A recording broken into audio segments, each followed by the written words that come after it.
நல்லா இருக்கும்.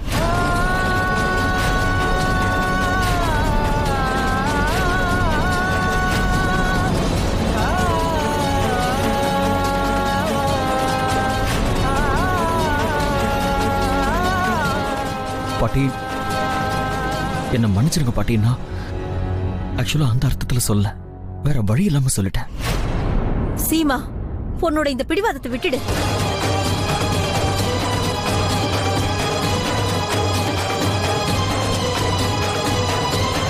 என்னாச்சு சீமா? இப்ப எதுக்காக இவ்வளவு யோசிக்கிற? நான் கட்டின தாலிய கழட்டி கொடுத்துறேன், அதுக்கப்புறம் நீ என்ன வேணாலும் செய். என்ன உறவே முடிஞ்சு போதுங்கிறப்போ அந்த உறவை கட்டி போடுற தாலி மட்டும் எதுக்கு?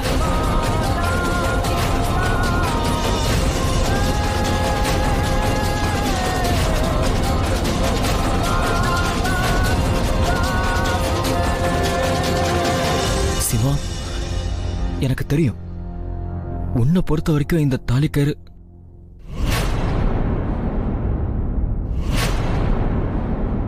சீமா,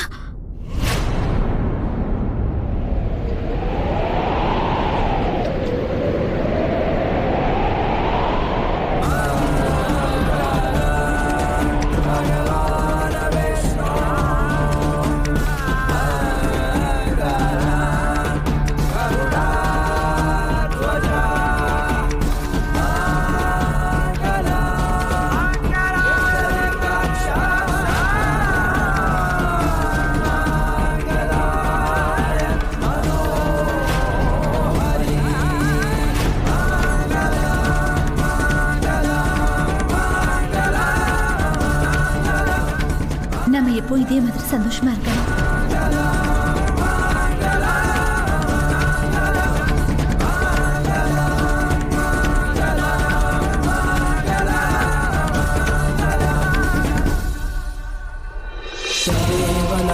சுதினம் ததேவா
அம்மா துர்கா தேவி,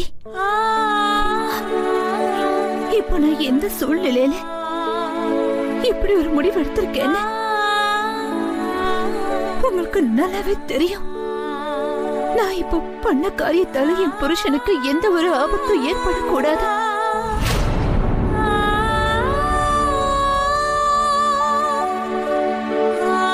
நான் இதை ஏன் இப்போ பண்ணேன்னா, நான் என் தங்கச்சியை காப்பாத்தி ஆகணும்.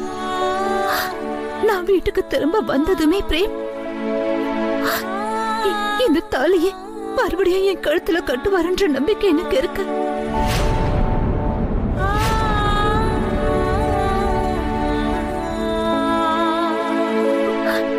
இது என்னோட எதிர்பார்ப்பு இல்லம்மா, என்னோட அசைக்க முடியாத நம்பிக்கை.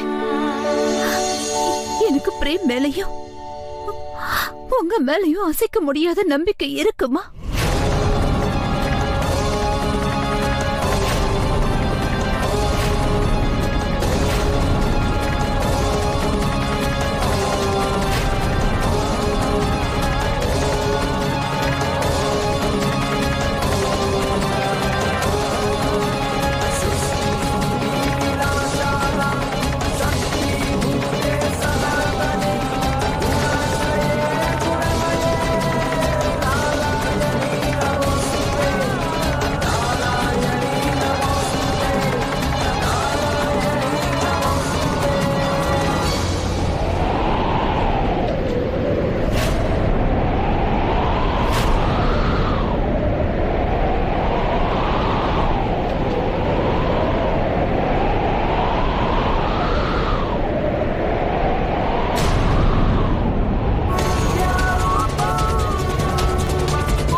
உங்க எல்லாருக்குமே நல்லா தெரியும் சீமா இந்த மாதிரி முடிவு எடுத்திருக்கான்னா அதுக்கு பின்னாடி நிச்சயமா ஏதோ ஒரு வலுவான காரணம் இருக்கும்.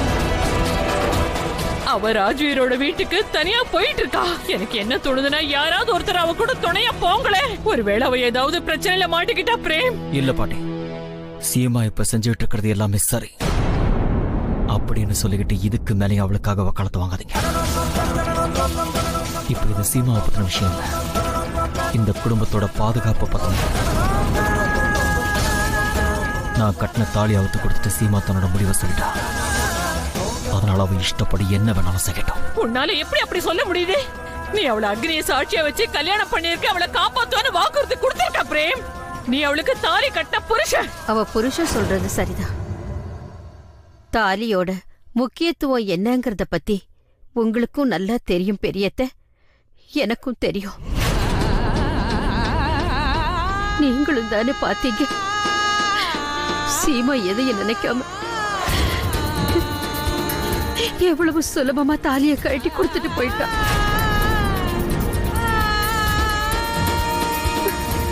சீமா பந்தத்தை உடைச்சிட்டு போயிட்டாளு. பெரிய பாட்டி, சீமா இன்னைக்கு என்ன செஞ்சாலோ அதை எந்த சுமங்களையும் அவ்வளவு சீக்கிரத்துல துணிஞ்சு செய்ய மாட்டாங்க. அந்த உண்மையை தெரிஞ்சுக்கிறதுக்காக சீமா தன்னுடைய மேரேஜ் லைஃபையே ஸ்பாயில் பண்ணிக்கிறான்னு தான் நான் நினைக்கிறேன். போகட்டும் விடுங்கம்மா. இப்ப நம்ம பசங்கள்லாம் பெரியவங்களாயிட்டோம். இனிமே நம்மளோட ஆலோசனை எதுவும் அவங்களுக்கு தேவையில்லை.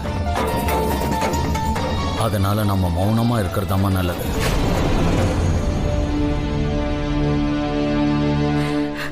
இல்ல உங்க எல்லாருக்கும் என்னதான் ஆச்சு? என்னோட குடும்பத்துக்கு என்னதான் ஆச்சுன்னு சொல்லுங்க. இந்த சமயத்துல சீமா எடுத்த முடிவை நினைச்சு யாருமே கோவப்படுறதுல அர்த்தமே இல்ல. நாம அவளுக்கு உதவி செஞ்சாகணும்.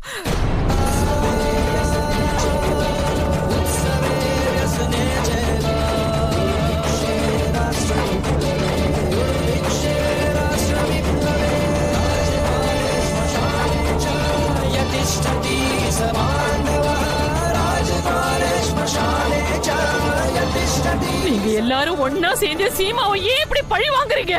அவளை காப்பாத்த வேண்டியது நம்மளோட பொறுப்பு தானே. அவளுக்கு நம்மளோட உதவி தேவை. யாராவது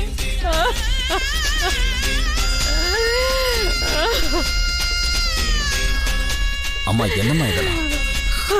கொஞ்சம் அமைதியா இருங்கம்மா. பெரிய பாட்டி, நீங்க எதுக்கும் கவலைப்படாதீங்க. சீமாவுக்கு உதவி செய்ய நாங்க போறோம். போலாம்.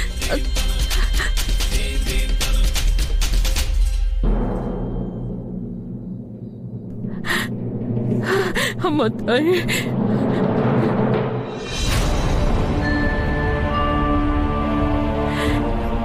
அம்மா தாய்,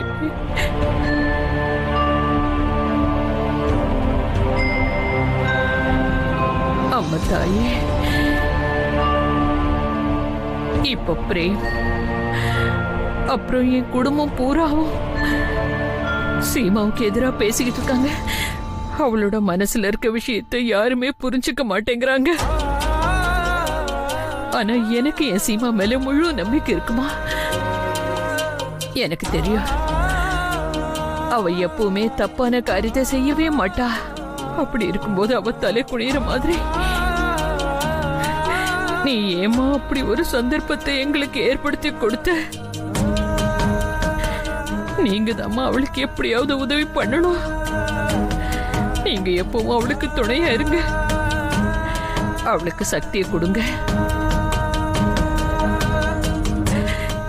எங்க சீமாவை நீங்க தாம்மா எப்படியாவது காப்பாத்தணும். எப்படியாவது காப்பாத்துங்க.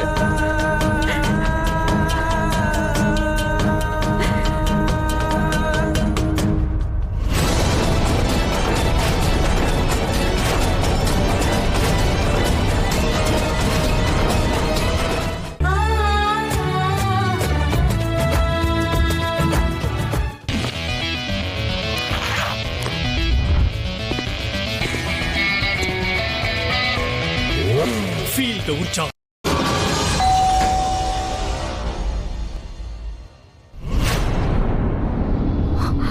காலிங் பெல்லா யாரா இருக்கும்?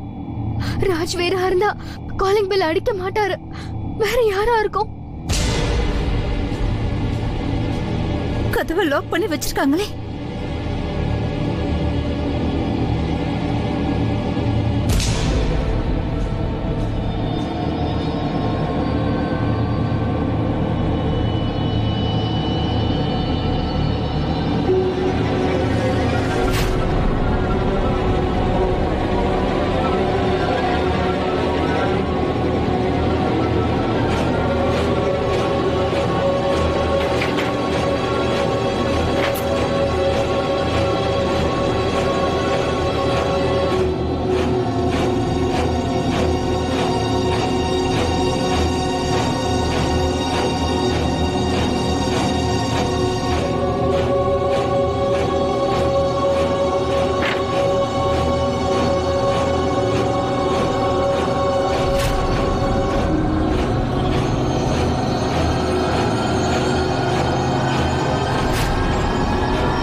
ரோகிணி,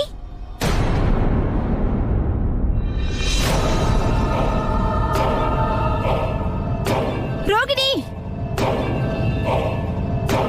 அக்கா,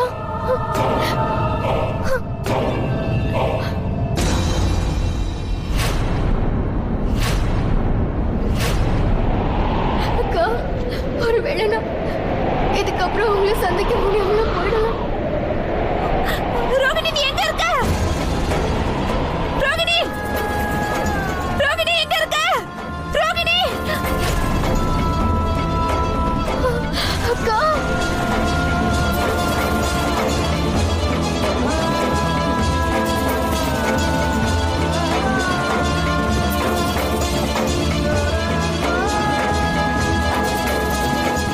நீ நல்லா இருக்கானே? உனக்கு எதுவும் ஆகல? சொல்லுமா, நீ நல்லா இருக்கானே? நான் நல்லா இருக்கேன்.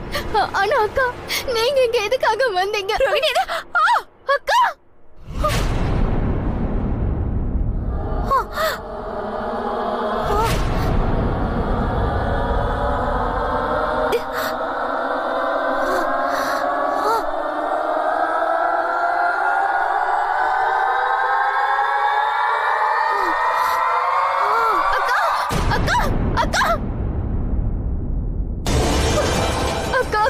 தருங்க அக்கா. அக்கா ப்ளீஸ் கண்ணு திறந்து பாருங்க அக்கா, ப்ளீஸ் அக்கா, என்ன பாருங்க அக்கா.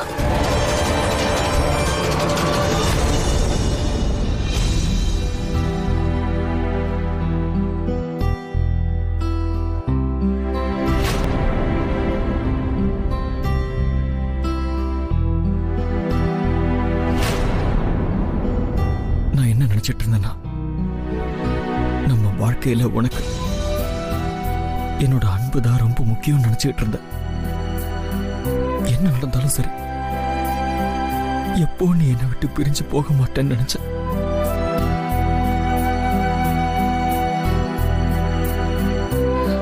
ஆனா நான் நினைச்சது தப்புன்னு அந்த அம்மனோட காலடியில நான் கட்டின தாலியை கழட்ட வச்சு நிரூபிச்சிருக்கேன்.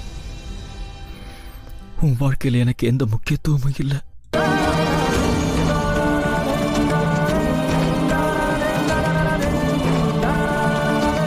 சரி சீமா, நான் உன்கிட்ட வாக்கு கொடுத்த மாதிரி நானும் உன்னோட முடிவுல எந்த வகையிலையும் குறுக்கிட மாட்டேன்.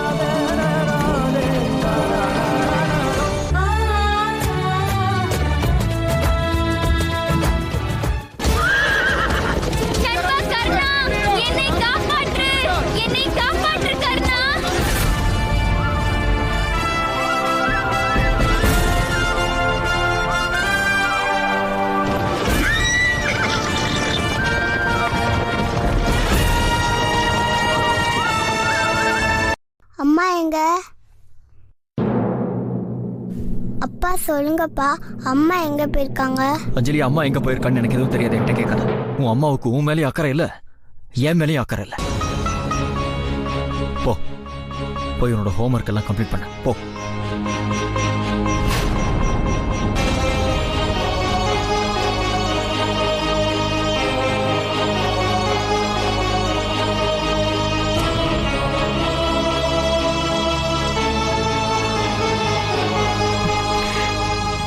அஞ்சலி, அம்மா இன்னும் கொஞ்ச நேரத்துல வந்துருவாங்க என்ன?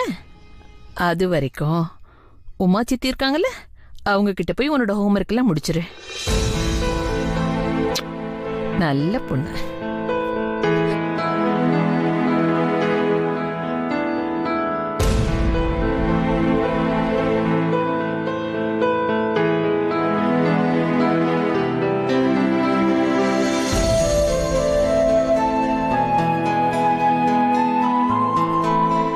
பெரியவங்க மேல இருக்க கோவத்தை ஏன்பா குழந்தைங்க கிட்ட காட்டுற?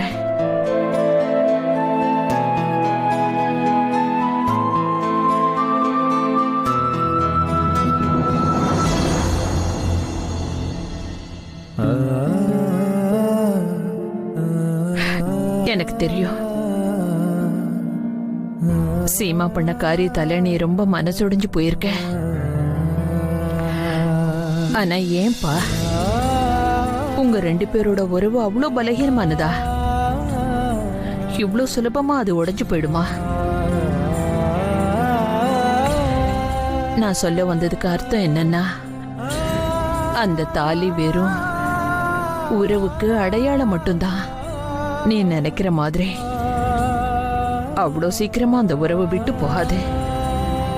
தாலி கயிறை கழட்டிட்டா அவ்வளோ சீக்கிரம் அந்த உறவு விட்டு போயிடுமா? இல்லப்பா, ஒரு தடவை நல்லா யோசிச்சு பாரு. உனக்கு தோணலையா? நீ சீமாவை தப்பாதான் நினைச்சுக்கிட்டு இருக்கன்னு? இல்ல பாட்டி, கண்டிப்பா எனக்கு அந்த மாதிரி தோணல.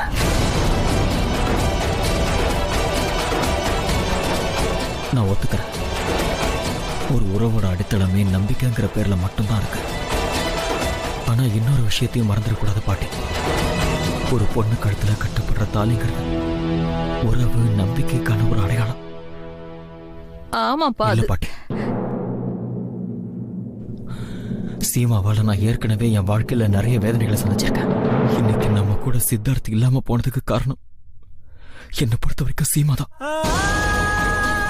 இன்னைக்கு அவ தாலியை கழட்டி கொடுத்து எனக்கு இருந்த வேதனையை இன்னும் அதிகமாக்கிட்டான்.